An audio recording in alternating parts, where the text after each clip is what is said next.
ha sido con trabajo que se ha demostrado que las mujeres somos capaces de administrar la política, la educación, el plan de vida, el buen vivir. 20 casos de suicidios en un solo municipio, en Selva Edro. Decirle que las autoridades indígenas no tienen responsabilidad, claro que lo tienen y mucho, porque en ellos recae todo el tema de la justicia para los pueblos indígenas. Se convierte en un acto político en la medida en que ellas se apropian de la importancia de su propio cuidado, de su propio bienestar, de su propia autonomía, de su propia independencia. Es en el trabajo de formación, de acompañamiento de la Consejería de Mujer y Género que trabajamos desde esa perspectiva de los derechos, porque la autonomía económica es eso, uno de los derechos específicos de las mujeres. En el departamento de Antioquia, las mujeres indígenas suelen enfrentar diversas formas sucesivas de discriminación, lo que las expone a la vulneración de sus derechos humanos, desde los civiles y políticos hasta los derechos económicos, sociales, culturales y reproductivos, sus derechos a acceder a la justicia y, en general, a vivir una vida libre de violencias. Razón suficiente para motivar la organización, participación y lucha de las mujeres indígenas de Antioquia en un mismo proyecto político.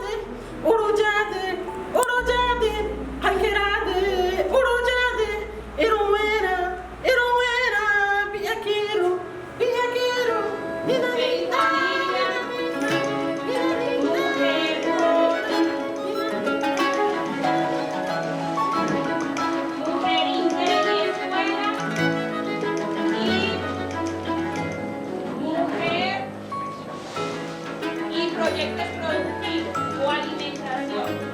Entonces la propuesta para mujer y familia es... La apuesta política de las mujeres indígenas en Antioquia. Es importante recordarlo que no es solo hace 3 años. Esa participación de nosotras las mujeres, de vernos visibles en todos los procesos organizativos, en los procesos de decisiones dentro de las comunidades, en los territorios, en la vida organizativa de la OIA, ha sido muy importante para nosotras. Que las mujeres puedan participar en los espacios de decisiones de la organización, gestionar para que se abra un rubro dentro del sistema general de participación para las mujeres. Yo creo que lo hemos ido tejiendo paso a paso, pulso a pulso.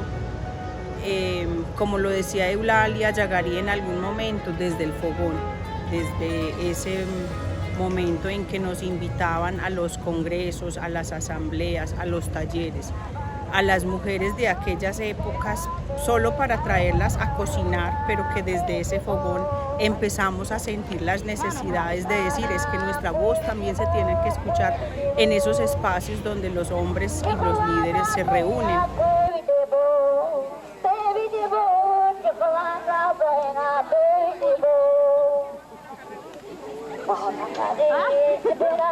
Para nosotras la incidencia política ha sido el reconocimiento que nos hemos ganado las mujeres en esos espacios de debates, de decisiones, de construcciones en la vida de nuestra organización y nuestros territorios. Entonces, en ese sentido, yo creo que ir construyendo, ir caminando en este proceso y decir que nosotras las mujeres hemos estado en todos esos espacios ha sido por la misma lucha de muchas mujeres que nos antecedieron. Día a día hemos ido construyendo y fortaleciendo, y pues hablar hoy de esa incidencia política es la construcción que hemos traído desde ese momento. Y también estamos acá unidas como hermanas, ojalá que eso no sea la primera y la última, que ellos nos brinden este apoyo a todas las mujeres y nosotras las mujeres también. Esa lucha la hemos construido y que en cada rincón de los territorios indígenas las mujeres han puesto pues su lucha, porque en este momento también podemos contar con mujeres, con gobernadoras, y se ha visto la participación de la población LGTBI como gobernadora, compañeras pues que han estado también de la mano de nosotras con las mujeres y poder seguir luchando. Entonces, en ese sentido, hablar de esa incidencia política es la construcción del colectivo como mujeres indígenas de Antioquia, que hemos trabajado por esa participación, por ese reconocimiento y porque nosotras pues nos hemos dado el lugar y el reconocimiento de decir somos capaces de poner nuestra voz, de poner nuestro granito de arena a todos los procesos organizativos de nuestro movimiento indígena. Las mujeres indígenas suelen ser víctimas de violencia durante la ejecución de proyectos de desarrollo, inversión y extracción. Violencia relacionada con la militarización de sus territorios y el conflicto armado. Violencia psicológica, económica, política. Violencia doméstica, verbal y física. En zonas rurales, urbanas y en contexto de migración y desplazamiento. La Consejería de Mujer y Género ha hecho un papel impresionantemente bueno. Creo que si hay algo muy positivo en la historia del movimiento indígena en Antioquia es eso justamente, la Consejería de Mujer y Género. Porque de sus nacimientos lo que empezamos fue a luchar y a hacerles ver y a entender a las comunidades y a los gobiernos indígenas de que las violencias para las mujeres no son sanas. Esas violencias no tienen por qué hacer parte de nuestras prácticas culturales, ¿cierto? Y que hay una responsabilidad inmensa de los gobiernos en atender esas violencias. Ese tipo de orientaciones se viene haciendo en las comunidades, entonces las mujeres, las familias, lo que hacen ya denunciar. Entonces eso también ha aumentado, digamos, las cifras. Las mujeres han denunciado. Los docentes también, porque pasa también que los docentes hacen denuncias, o simplemente el vecino o la vecina que ve en un hogar que eso no está viendo lo que le está haciendo, digamos, el esposo a la esposa, cosas pues que es de desarmonización, como el maltrato, pues entonces se hace la denuncia. ¿Por qué tenían que entender eso? Porque creían que al interior de las comunidades las violencias en las familias, las violencias contra las niñas y las mujeres indígenas eran unas violencias generadas por ellas mismas, ¿cierto? Y que era un asunto de ellos allá, de la familia y no del gobierno. Entonces, aquí llegó un momento que nos tocó decir a las autoridades, oiga, venga, lo que tenga que ver con una familia indígena tiene que ver con toda la comunidad. Una mujer es violentada, escuchar atentamente qué pasó a la persona, a la víctima, identificar qué tipo de violencia, de acuerdo a la violencia, se le orienta a dónde acudir, ¿cierto? Primero, pues lo que se ha dicho es que denuncie ese caso ante la autoridad local. Ya de acuerdo pues al reglamento interno que exista, se le hace el tratamiento tanto para la víctima como para el que hace el agresor. En este caso, si es por violencia física, se supone pues que la autoridad lo debe sancionar. Las mismas mujeres aprendieron a que esas violencias no son sanas ni son buenas para ellas. Y ya muchas exigen. Entonces, si la autoridad indígena no les presta atención, inmediatamente salen hacia la justicia ordinaria a buscar refugio y a buscar atención. Pues hemos registrado del 2019 hasta el 2022 más de 300 casos. El que está, digamos, en un alto nivel de denuncia por parte de las mujeres, son de 177 casos de violencia psicológica, que eso es muy poco porque se denuncie. Y el de más o menos 87 casos son violencia física. El resto, que eso fue también algo preocupante más en el año 2019 y 2020, durante la pandemia fue 20 casos de suicidios en un solo municipio, en Selva Edro. ¿Y qué se debe este aumento? Uno registraba más o menos 100 o 50 casos en el año. Es eso, porque venimos haciendo el acompañamiento, porque hemos venido haciendo pedagogía de que las mujeres o la familia en general no estamos a ser violentadas o violentados nuestros derechos, ¿cierto? Las mujeres, que son las promotoras de género, que están formadas para eso, inmediatamente llaman a la consejería y a decir, mire, pasó esto y esto. O muchas veces porque no quieran ir a la justicia ordinaria y acompañar a las mujeres, sino porque ya ven que hay un riesgo para ellas también, ¿cierto?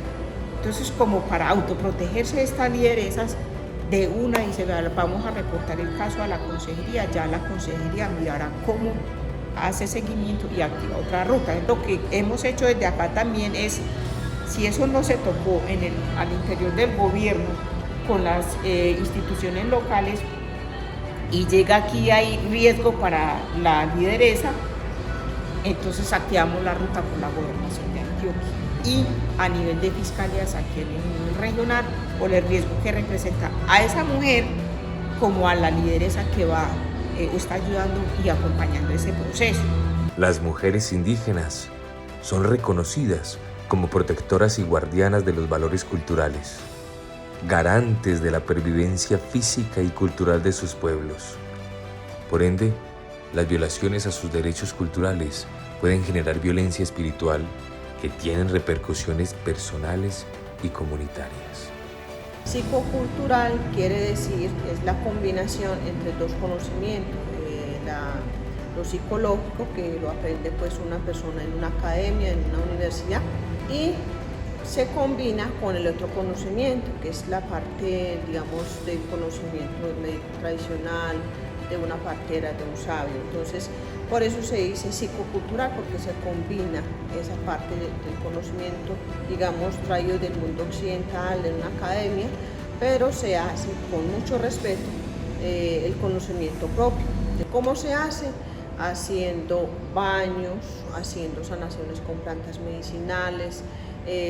Se hace también el fortalecimiento de la medicina, porque hay familias que en algún momento llegaron a decirnos que ya no practicamos esos conocimientos. Entonces, a raíz de este proceso de acompañar, se ha dicho que es importante combinar esto de aliviar, de sanar, de encontrar el equilibrio a eso que está desarmonizado en la familia por medio de las plantas o de los consejos por parte también de las parteras.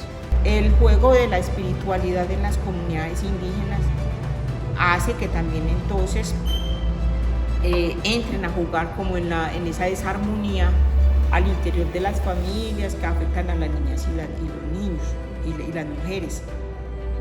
Porque nosotros durante muchos años, si habían violencia, nosotros no habíamos entrado a detectar que hay una violencia espiritual que también afecta a la vida de las mujeres y a las niñas, ¿cierto? Como la medicina, digamos, también del mundo en Vera es tan variado, se puede mezclar también con otros conocimientos, ¿cierto? Con otros conocimientos de otras medicinas, de otros pueblos. Por ejemplo, en el caso de Valparaíso, que viene trabajando con hongo, mambe y otras plantas, el del tabaco, el del baño, temazcal, que esos son conocimientos de otros pueblos, pero que lo han incluido, digamos, dentro de la medicina, porque eso ha funcionado, digamos, en esta comunidad. Lo que se ha hecho es liderado todo un proceso de formación, de capacitación, de orientación, de acompañamiento para que las mujeres no tengan ese miedo a denunciar, ¿cierto? Y por más que las amenacen, por más que le digan, si usted denuncia les va a pasar esto, hay muchas mujeres que han votado ese miedo. Y eso ayuda a que esos casos que en el pasado no se denunciaban, ya empiecen a salir un montón y uno ve una creciente denuncia. Y no es porque hayan aumentado las violencias siempre ha habido en las comunidades, es porque han aumentado las denuncias, porque antes no se denunciaba.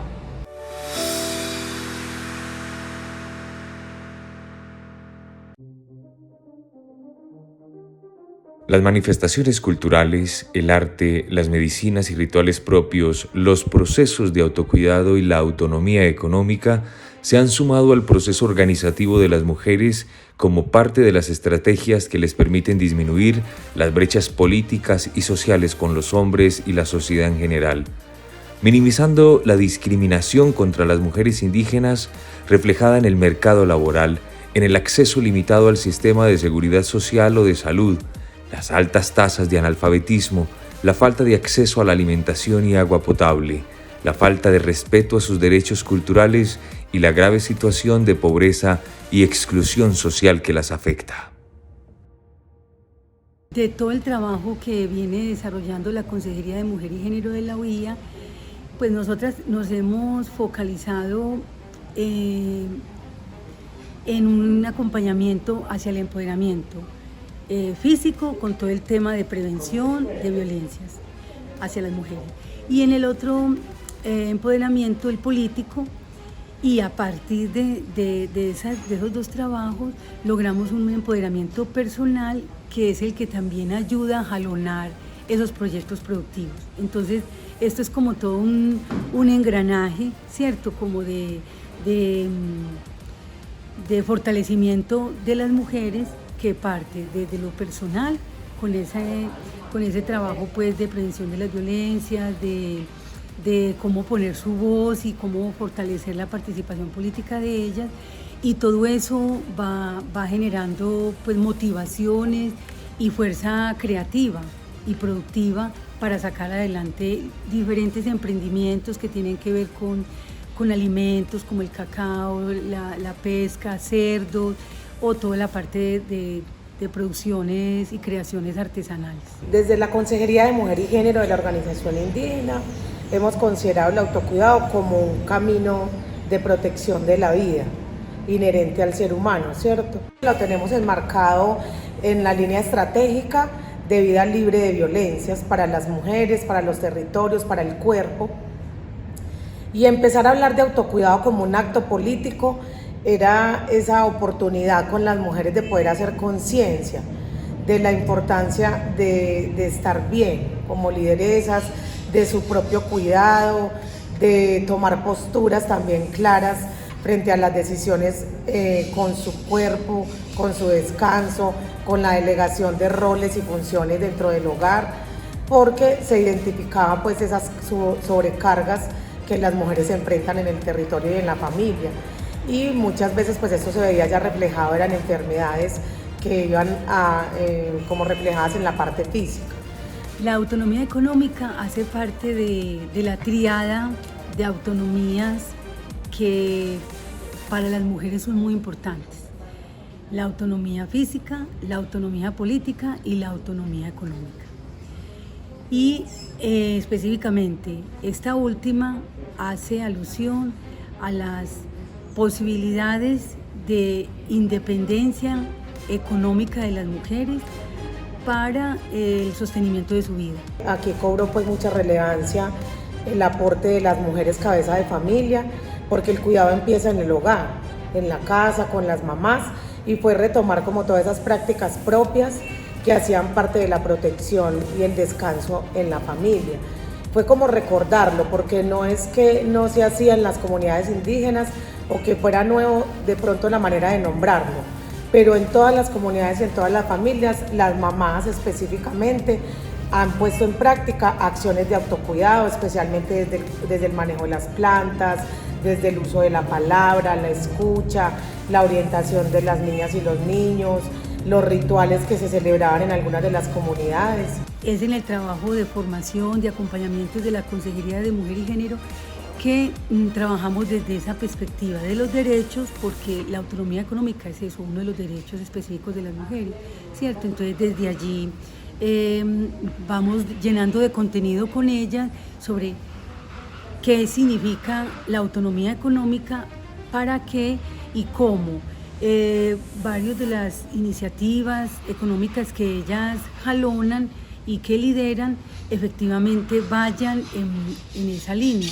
Creemos que esta metodología propia que fuimos adaptando, fortaleciendo y construyendo en colectivo con las mujeres de las comunidades es realmente una apuesta muy política de las mujeres indígenas, de la consejería, en busca del cuidado de la vida y esa relevancia que tienen las mujeres en este acto político. Todo su trabajo lo ha enfocado desde el fortalecimiento político e incidencia, pero teniendo en cuenta todo lo que conecta a la mujer indígena.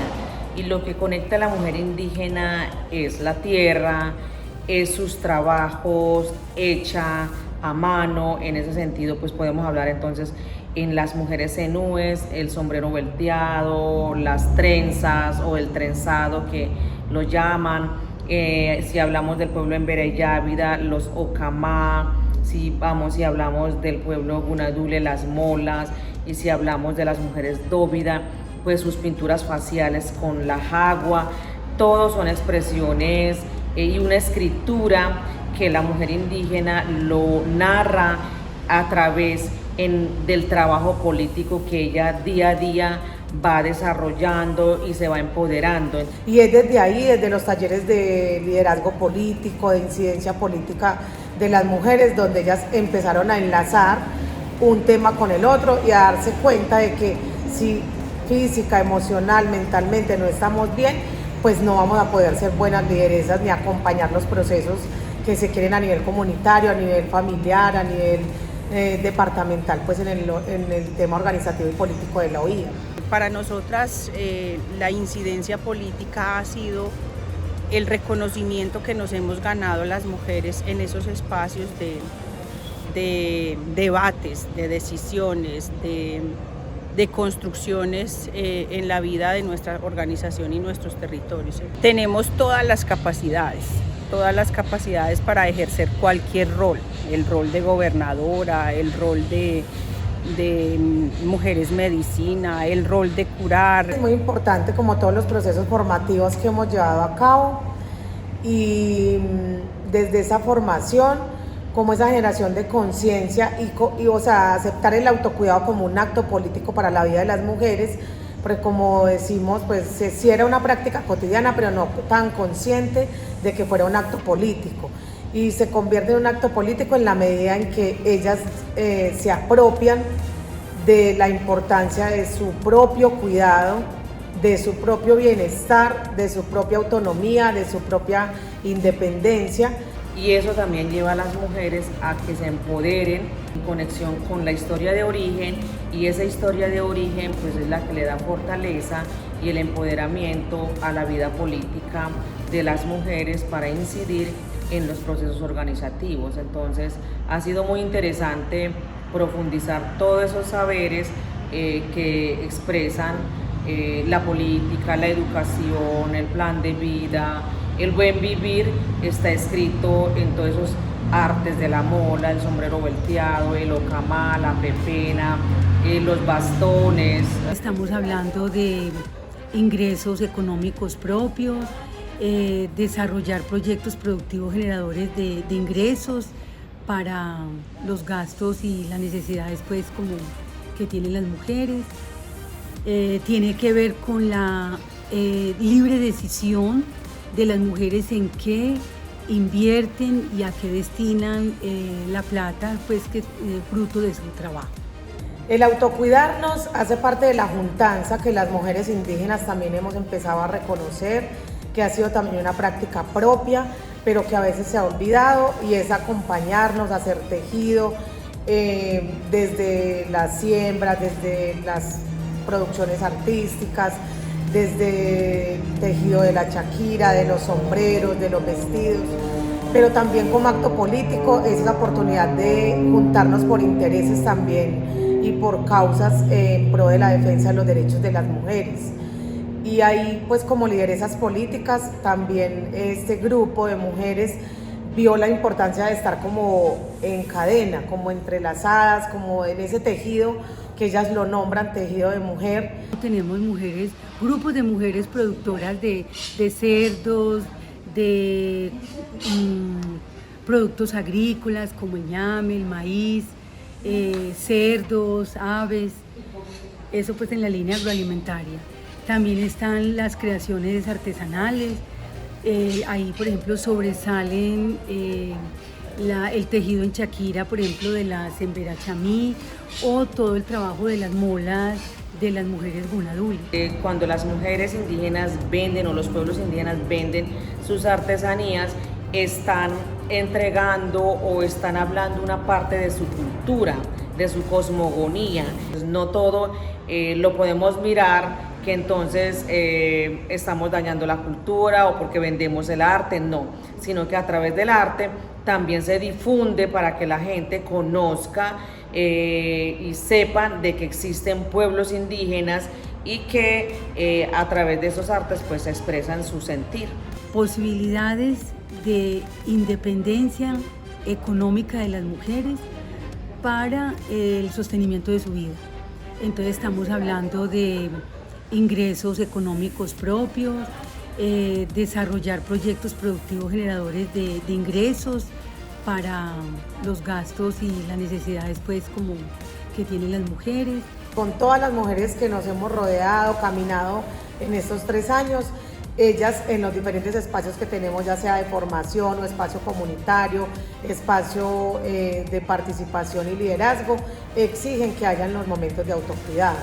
Entonces también pues tuvimos la oportunidad de tener los planes de acción individuales y comunitarios, y esto facilitó mucho porque el tener los planes permitió a las mujeres ir creando unos hábitos de vida. Entonces creo que no fue solo un caminar para las mujeres, sino que esto también va irradiando sus diferentes núcleos a nivel familiar, a nivel comunitario y a nivel social. El proyecto de gobierno vasco, incidencia de las mujeres y mujeres políticas en Antioquia y en Colombia, nos ha fortalecido aún más. Es un proyecto que llegó a darle más vida a estos procesos con las mujeres en Antioquia, y yo creo que hoy podemos ir recogiendo los frutos, podemos cosechar de todas esas mujeres que